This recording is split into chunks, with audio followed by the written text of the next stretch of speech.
Hi everyone! Magandang araw sa inyong lahat. This is me, AJ, ang inyong ulirang ina. For today's video, isi-share ko lang ang mga kaganapan namin ngayong araw na to. Late na ako natulog kagabi, pero maaga ako nagising. 4 AM na ako natulog kagabi kasi wala namang pasok. Estudyante yarn. So una, 7 AM pa lang nagising na ako kasi may tumatawag na guest. Gusto mag-check-in. Kaso wala yung mag-a-assist sa akin kasi sobrang aga naman. Wala naman sanang problema kahit maaga, basta advance booking na siya. So ayun na nga, tinanggihan ko kasi hindi talaga kaya ng oras. So, sinubukan ko ulit matulog. Kaso biglang may kumakatok. Para bang nananadya ang panahon kung kailan antok na antok ka at gusto kang matulog. Saka naman nagsidatingan yung mga transaksyon na dapat nung nakaraang linggo pa. Siyempre, grab na natin to kaysa naman maabutan na naman tayo ng baha, ng ulan, or bagyo. So, una guys, dumating yung Converge kasi magkakabit na daw sila. Actually, may internet na kami PLDT. So, extra lang namin yun. At meron na rin kaming existing na Converge connection. Kaso nga lang, isang buwan na nagloloko, wala namang maintenance na dumating. So, nag-apply ako ng panibago at panibagong account. So, ginamit ko yung pangalan ni Nicole. Nakakaloka. Pag tumawag ka ng maintenance, walang dumarating. Pero nag-apply ka ng bago, ayun, tawag agad at kabit agad. Walang kahirap-hirap. So, yun, nag-decide na lang ako ipa-terminate yung account ko at yung bago na lang kay Nicole na account ang gagamitin namin. Mas upgraded na rin kasi yun at meron ng cable. So, makakapanood ka na ng Netflix, HBO, or kung ano-ano pa dyan, mga GMA, etc.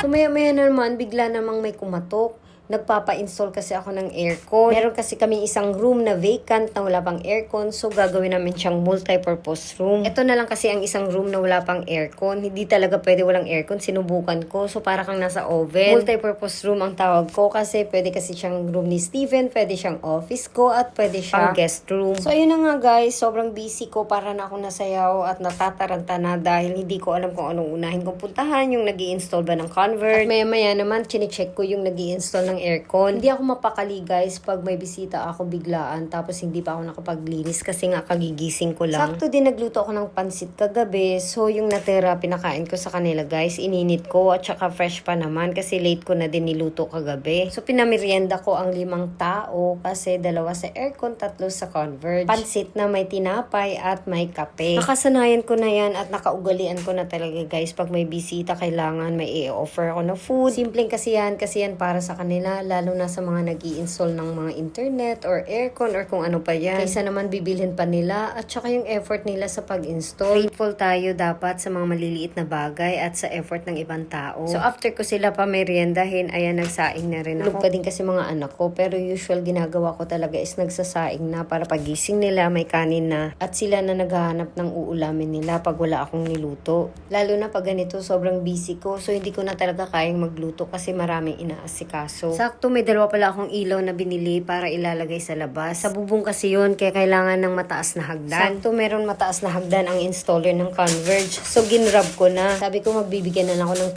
200 pang merienda nila ulit. So ayun, pumayag naman. So guys, natapos na yung sa Converge. So halos magkasabay lang din na natapos yung pag-install ng aircon. Siya nga pala guys, pang-4 na namin tong aircon na binili sa kanila. Mabait kasi ang seller at approachable. Pag kasi maayos talaga ang serbisyo at quality yung mga gawa nila, pati yung mga items or products nila, talagang babalik-balik ka. Bakit ka pa mag-risk sa iba kung subok mo na, diba? So, sa mga taga Cavite area na gusto magpa-install ng aircon at walang idea kung saan, PM nyo lang to guys. Highly recommended at hindi ako mapapahiya dito. So, at least, diba, may nagawa na naman tayong task ngayong araw. Bilang nanay, masaya talaga tayo pag may na-accomplish tayong mga gawain sa bahay. Nakaupo na ako finally at sinubukan ko tong bundle ng Converge na may cable. Pero actually, hindi pa ako tapos sa mga gawain ko. Kaso hindi pa nga tapos yung gawain pero mukhang haggard na ako. Tingnan nyo namang itsura na yan. So, yun lang guys for today's video. Sharing is caring. Bye. Thank you for watching and have a nice day everyone.